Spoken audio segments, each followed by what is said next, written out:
¿cómo están? Bienvenidos a Aquí se debate de lunes a viernes a las 8 de la tarde.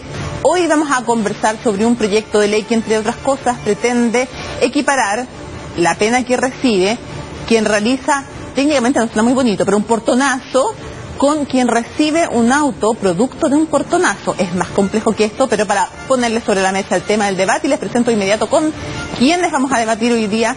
Le damos la bienvenida, por supuesto, al diputado Gonzalo Fuenzalía, y gracias por acompañarnos. Hola, diputado. Gracias.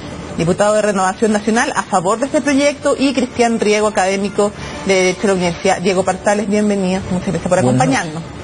Me gustaría primero que partiéramos explicando de qué se trata este proyecto que yo escribí tan poco técnicamente, pero en el fondo, ¿cuál es el objetivo principal, diputado? No que se persigue, porque después vamos a hablar de los objetivos y si es eficiente o no, sino que ¿qué va a hacer técnicamente si es que fuera aprobado este proyecto? Bueno, explicándolo fácil, sí, porque es un proyecto bien técnico, pero se hace cargo de tres temas.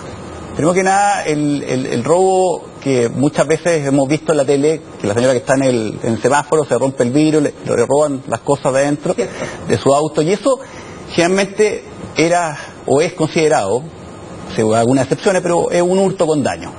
Que uno, con todas las agravantes del daño, puede llegar uno a máximo a 3 años y un día, por lo cual generalmente el delincuente va a quedar con una pena sustitutiva, es decir, cumpliéndolo en un medio libre su pena. Y muchas veces la Fiscalía trataba de demostrar que era un robo con intimidación, e incluso llegamos al absurdo de hacer peritajes de los decibeles del robo, no se ría, no se impacte, mejor dicho, porque hacían peritajes de los decibeles de la fractura del vidrio para demostrar que había intimidación.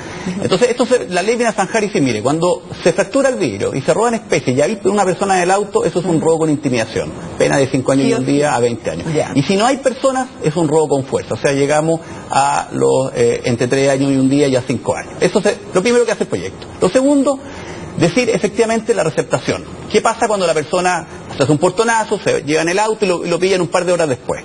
Generalmente la persona decía, a mí me lo entregaron. Entonces pasaba por una receptación, que llegábamos a máximo 5... El ladrón pasaba por receptador. Exacto, receptador, y eso máximo apenas llegábamos a 5 años. Aquí lo que está diciendo la ley, mire, si la persona se le detiene y efectivamente el receptador tiene un vehículo que fue robado con fuerza, con intimidación, y eso está acreditado a través de un registro de vehículo que se establece la ley, que va a salir la circunstancia de ese robo, y va a decir fue con fuerza, con intimidación, en fin, la persona le hicieron un portonazo, él se va a tener que demostrar que tenía conocimiento de eso y puede arriesgar a las penas que van de 5 años y un día a 10 años, o sea, se aumenta un grado la pena. Eso es el segundo tema. Y el tercer tema, ¿qué pasa cuando se roba un auto, pero ese auto sin fuerza y sin intimidación? Es decir, la persona está y de repente se baja a cerrar el portón, se descuida, se suben al auto y se lo llevan. Eso también pasaba por hurto. Y eso se ingresó en el cual... ¿O si estaba estacionado y se lo llevaban también? Por descuido o por de alguna manera, sin mediar fuerza, sin mediar lo importante es que no haya fuerza. Claro, y eso pasaba por un hurto. Hoy día se mete en el artículo 436, que regula el robo con intimidación, entonces sería un robo. Y eso tiene una serie de efectos, porque por ejemplo, la legítima defensa privilegiada. Pero dejémonos ahí para que primero te rescato. Esos son los tres temas más del registro. Los tres temas para que vayamos separando. Respecto al primer tema, abogado, ¿qué piensa usted? Este tema de alguien está parado, hombre o izquierda, lo mismo, está parado en un semáforo y se rompe el vidrio y que se cambie en el fondo la figura de la que había antes. A ver, lo que pasa es que mi objeción principal respecto a este proyecto no tiene tanto que ver con los casos, sino con la estrategia, con el modo de enfrentar el problema. Sí, que vamos a ir a eso, vamos a ir a eso, después para ver si realmente sirve o no sirve, pero primero técnicamente, porque también pueden haber aprensiones o coincidencias respecto también de la técnica legislativa y de los cambios. Yo diría que desde el punto de vista técnico, para mi gusto, el principal problema es que legislar así para situaciones tan específicas, aumentando penas, digamos, implica introducirle mayores distorsiones al ya distorsionado Código Penal. Hay que tener presente que el gobierno, por otra parte, está discutiendo un Código Penal en el que aparentemente se está avanzando muy bien, llegando a acuerdos, y que va a redefinir la proporcionalidad de las penas. Una serie de últimos proyectos destinados a resolver problemas puntuales han venido generando enormes problemas de proporcionalidad. Ahora usted dice que como parches, en el fondo, sobre algo que necesita un cambio más global. Estos parches, cuando plantean penas que son desproporcionadas en relación con las otras penas del Código, generan una serie de problemas. Primero, el Tribunal Constitucional revirtiendo esa legislación porque es desproporcional. Aumentan las absoluciones, obliga a los jueces a desproporcionada, los jueces entonces son más reticentes, tienden a ser más críticos con la prueba y terminan absolviendo personas que de otro modo habrían podido ser condenados. Y además se producen enormes injusticias. Es decir, estamos hablando aquí de delitos, sobre todo en el tramo más alto, que ya tiene penas muy altas, por ejemplo, en relación con el homicidio. El robo con, digámoslo así, el robo con violencia. O en relación con el cohecho. Bueno, ¿para qué decir? ¿Para qué decir? Pero en gran parte de su escala, el robo con intimidación tiene penas equivalentes a las del homicidio. Lo cual hace que subirlas aún más, digamos, a lo mejor pudiera justificarse, pero tenemos este problema de cuál es la proporcionalidad. O sea, podría terminar... Como una cartera se más importante que la vida, dice usted. O sea, podría terminar saliendo no más conveniente el sujeto, digamos, cometer un homicidio que cometer un robo, lo cual es absurdo desde el punto de vista, incluso de los mensajes que la legislación manda a los ciudadanos.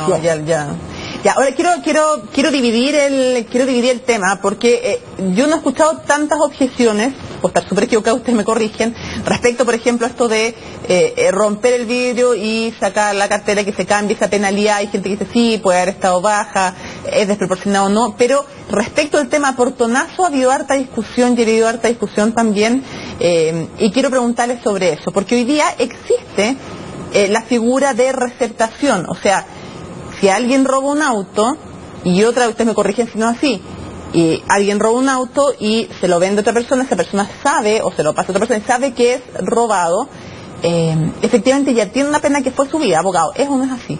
Sí, de hecho fue subida 2 veces, hubo 2 reformas destinadas a elevar la pena de la receptación para esa hipótesis, y hoy día en las hipótesis más graves, la receptación puede llegar a las penas que se están planteando hoy día como penas generales, digamos. O sea, hoy día, con la legislación que hay, ustedes me corrigen si es así, alguien que roba un auto sin violencia y quien lo recibe, ¿puede llegar a tener una pena ambos? ¿Ya eso es así? En algunas hipótesis, especialmente cuando hay reincidencia, cuando haya en algunas circunstancias, hoy día podría eso llegar a ser así. Con la nueva ley se facilita mucho más ese proceso.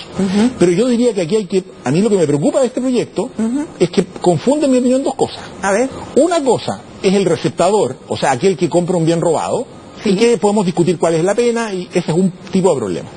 Y otro problema es cuando quien realizó el portonazo es atrapado con posterioridad, ¿cierto?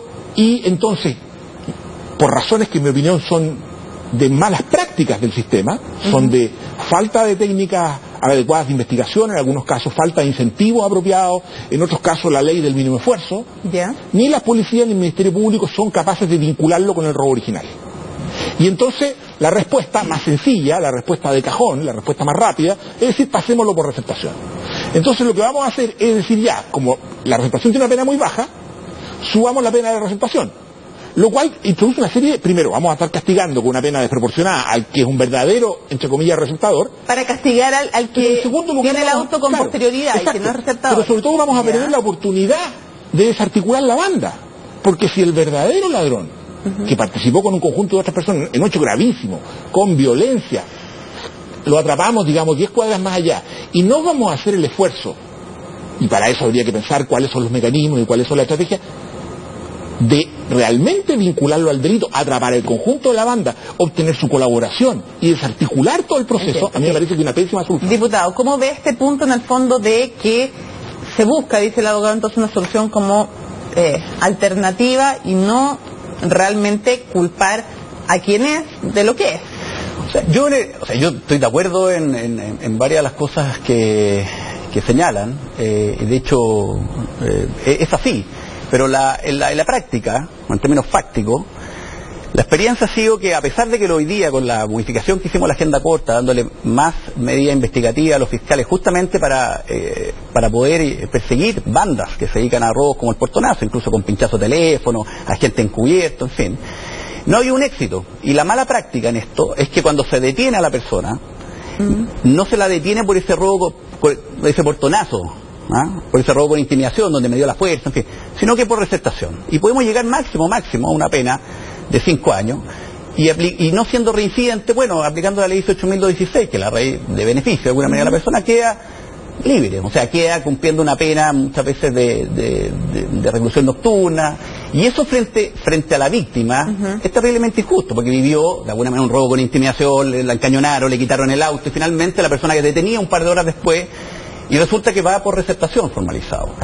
Y lo que hace esta ley, bueno, frente a este término práctico y lo que ha pasado en la experiencia, está diciendo, mire, si esa persona es detenida y dice que él es receptador, que le pasaron el auto, nosotros podemos demostrar que esa persona sabía que el auto era producto de un portonazo. Pero eso no es lo que verdaderamente hizo. O sea, lo que hizo esa persona fue robar el auto. ¿No será que lo sí, que no le podemos demostrar que robó el auto, pero sí podemos demostrar que quizás que no le podemos demostrar que robó el auto, pero le podemos demostrar que él sabía. ¿Pero por qué se parte de esa base? Y se lo pregunto haciendo eco, básicamente este tema no sabe, los expertos aquí son ustedes, pero lo que dice el abogado Cristian Riego es que al presuponer eso y a irse por esa solución, es un error, y lo que habría que hacer es investigar realmente a toda la banda y no pasarlo por receptador al ladrón. Es el punto ideal, pero la verdad es que el portonazo es un delito que se produce en menos de un minuto muchas veces.